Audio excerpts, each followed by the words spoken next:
इस सिलसिले को हम शुरुआत कर रहे हैं श्रीनगर से, यानी कश्मीर से हम शुरू कर रहे हैं। श्रीनगर से जानने का हक आपके शहर में के पिछले एपिसोड में आपने देखा कि जम्मू कश्मीर RT एक्ट 2009 के नियमों में उमर अब्दुल्ला सरकार द्वारा किए गए संशोधन के मुद्दे जोर शोर से उठे। बोला था और अपोजिशन पार्टी ने भी बोला था कि ये जो है रूल चेंज करना एक हमला है इस पे। जवाब में नेशनल कॉन्फ्रेंस के नेता मुस्तफा कमाल ने जानने का हक के मंच से राज्य की आवाम से वादा किया कि सरकार के सामने इस संशोधन के मुद्दे को उठाएंगे। इस बारे में हम अभी भी असेंबली है, आइंदा भी असेंबली लगेगी, मौजूदा असेंबली ये बात वहाँ उठाई जाएगी। और अब देखिए कश्मीर में कार्य कर रहे RT एक्टिविस्ट किस तरह की मुश्किलों का सामना कर रहे हैं और आखिर क्यों नहीं हो पा रही है भ्रष्टाचारियों पर कार्रवाई। जहाँ नईम अख्तर साहब ने इसको कहा कि ब्यूरोक्रेसी ने एक तरह से पीठ में छुरा भोंकने वाला काम किया इस पूरे मसले में जो अमेंडमेंट हुए, वहीं शुजात बुखारी साहब इसको शर्मनाक कह रहे हैं। हालांकि मुस्तफा कमाल साहब ने कहा कि इस मसले को वो जरूर उठाएंगे। लेकिन मुस्तफा कमाल साहब आप बहुत पॉजिटिव हैं, लेकिन मैं यहाँ पर एक मसला उठाना चाहता हूँ, क्योंकि जैसा डॉक्टर शुजात बुखारी साहब ने कहा करप्शन के मुद्दे पर, उन्होंने कहा कि बहुत सारे करप्शन के इशू निकल रहे हैं। मेरे साथ एक RT एक्टिविस्ट हैं जिन्होंने एक बडगाम में एक हॉस्पिटल में एक बहुत बड़े घोटाले का करीब 8 से 10 करोड़ के घोटाले का पर्दाफाश किया। RTI से ये जानकारी सामने आई, अखबारों में छपा, लेकिन इनकी शिकायत क्या ये सुनते हैं, क्योंकि RTI से इतना बड़ा घोटाला उजागर होने के बाद भी, मीडिया में आने के बाद भी सरकार की ओर से इस पर कुछ एक्शन नहीं हुआ। खुर्शीद साहब, आप क्या कहना चाहेंगे? मैं एक RTI एक्टिविस्ट हूँ और मैंने बहुत काम किया है RTI एक्टिव पर, तो मैंने कुछ इन्फॉर्मेशन हासिल की है जिसमें करोड़ों का गफला है। सरकारी डिपार्टमेंट ऑफ फाइनेंस का ऑडिट रिपोर्ट है मेरे पास। इसमें सिर्फ 2 साल, 6 साल का मैंने कहा था उनको 6 साल के लिए आप ऑडिट करो, लेकिन उन्होंने सिर्फ 2 साल किया था, जिसमें एक्यूज्ड ऑफिसर्स का सिर्फ 16 महीने आते हैं। 1,49,78,600 रुपया है सिर्फ सैलरी कंपोनेंट पर गफला हुआ है। ये डिपार्टमेंट ऑफ फाइनेंस एडमिट करता है, डिपार्टमेंट ऑफ फाइनेंस का है। 1 साल हो गया है, कोई पैसा रिकवर करने की कोई भी कोशिश नहीं हुई है। उल्टा जो ऑफिसर्स इन्वॉल्व है वो अब भी काम करते हैं और कुछ को तो प्रमोशन भी हुई है।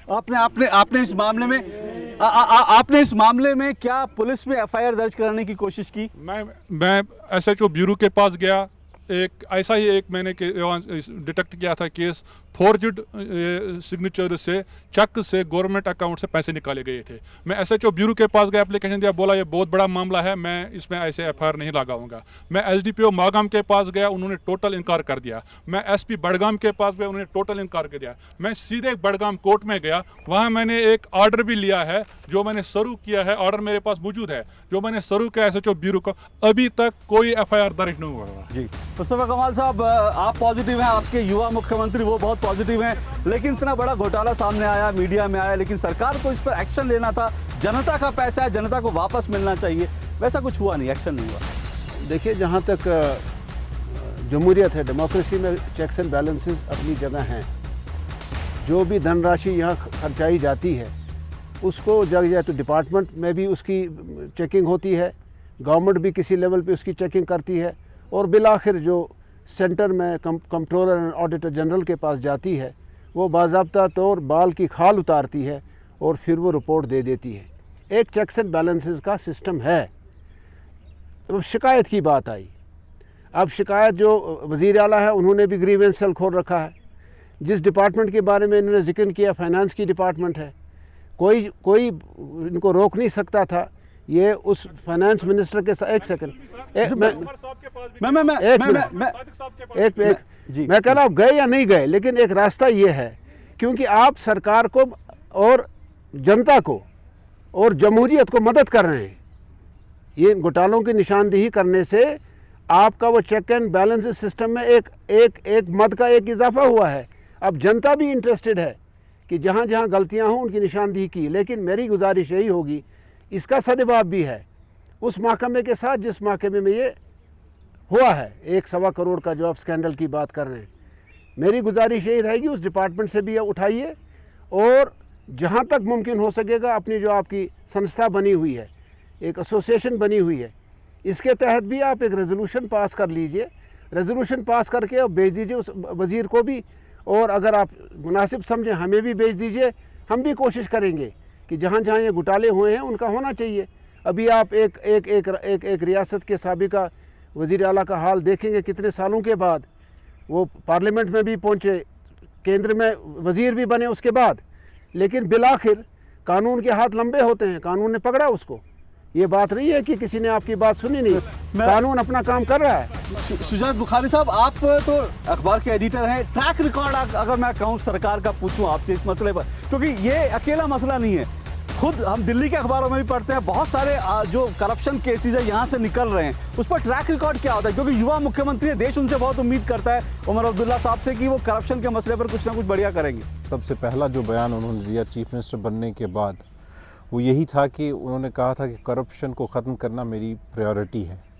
लेकिन एक स्टेज पे उन्होंने फिर, शायद मेरे ख़्याल से 5-6 महीने पहले की बात होगी, मुझे एग्जैक्ट डेट याद नहीं है, जब उन्होंने ऑब्जर्वर फाउंडेशन में तकरीर की दिल्ली में, तो उन्होंने कहा कि कोलिशन में कंपल्शंस होते हैं और कोलिशन को चलाना एक कंपल्शन है जी। तो जाहिर सी बात है कि उनका जो अब इन्होंने जो काम किया ये ग्राउंड लेवल का काम है और उसमें मेरे ख्याल से अफसर लोग मुलविस होंगे या छोटे छोटे मुलाजिम मुलविस होंगे, लेकिन यहाँ वज़ीरों के ख़िलाफ़ जो केसेस हैं, जो उनके ख़िलाफ़ एक हिसाब से प्रून केसेस हैं, वो तो अभी कंटिन्यू कर रहे हैं। यहाँ पे लोकल बॉडीज़ का स्कैंडल हुआ, उसमें बराह रास्त वज़ीर मुलविस है।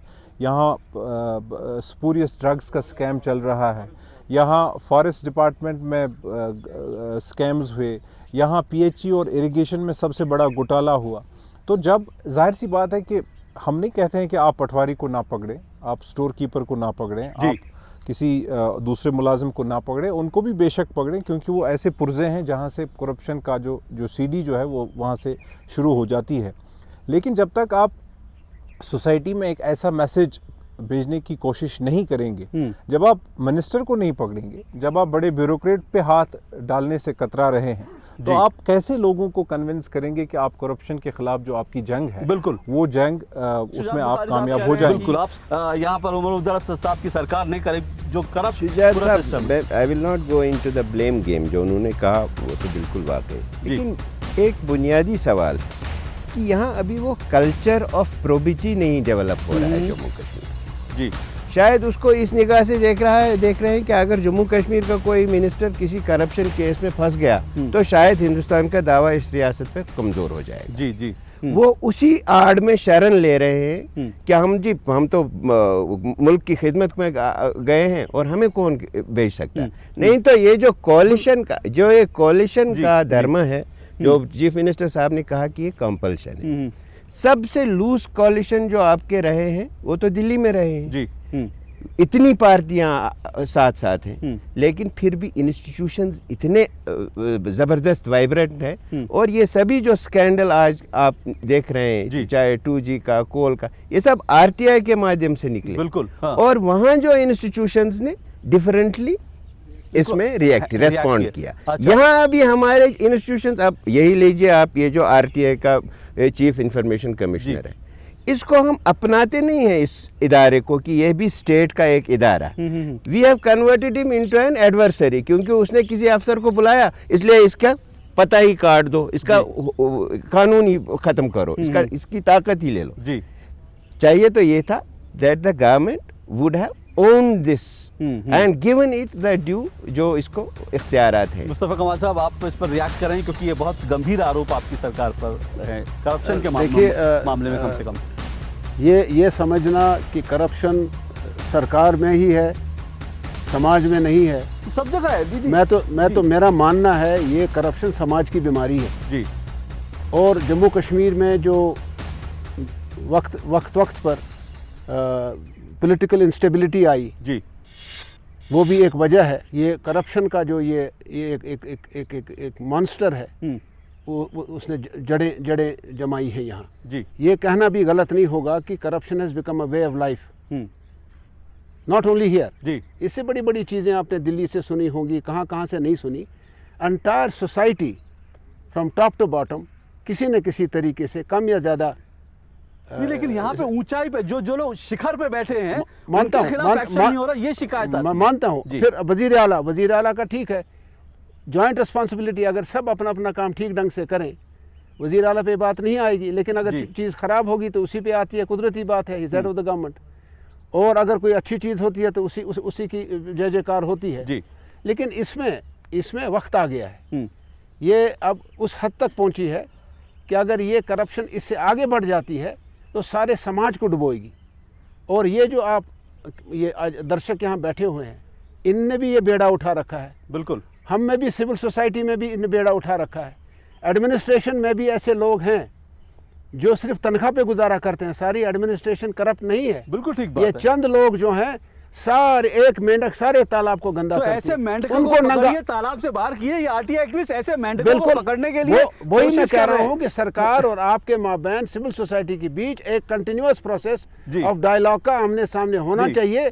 ये कमियां खामियां और ये जो शिकायतें हैं ये आमने सामने दूर। मैं शुजात जी कुछ कहना, लेकिन उससे पहले मैं एक दो सवाल ले लूं, क्योंकि मुझे लगता है करप्शन के मुद्दे पर। सर पहले मेरे 3 पॉइंट्स हैं। पहले शॉर्ट में हमने जब आरटीआई कंप्लेंट की थी, हम पहले वेट कर रहे थे कि आपकी गवर्नमेंट सो मोटो कॉग्निजेंस लेगी। फिर सो मोटो कॉग्निजेंस के बाद हमने चीफ मिनिस्टर ग्रीवेंस जिसका आपने जिक्र किया, हमने 6 रिमाइंडर्स आपके चीफ मिनिस्टर ऑफिस से डायरेक्टर साहब को गए, डायरेक्टर रूरल डेवलपमेंट में। He didn't bother to reply the chief minister. वो क्या हमको रिप्लाई कर सकते हैं? जहां चीफ मिनिस्टर को डायरेक्टर रूरल डेवलपमेंट के लिए 6 रिमाइंडर भेजने पड़ेंगे। फिर जब हमने डायरेक्टर रूरल डेवलपमेंट के खिलाफ कंप्लेंट की, फिर 3 रिमाइंडर्स डायरेक्टर रूरल डेवलपमेंट को फिर से चीफ मिनिस्टर साहब ने किए, उसके बाद भी नहीं हुआ। एमएलएज है, अपोजिशन भी है, रूलिंग पार्टी से भी है, लेकिन चीफ इंफॉर्मेशन कमिश्नर इंफॉर्मेशन होने के बावजूद भी इस प्रोग्राम में उन्होंने शिरकत करने के लिए वो तैयार नहीं।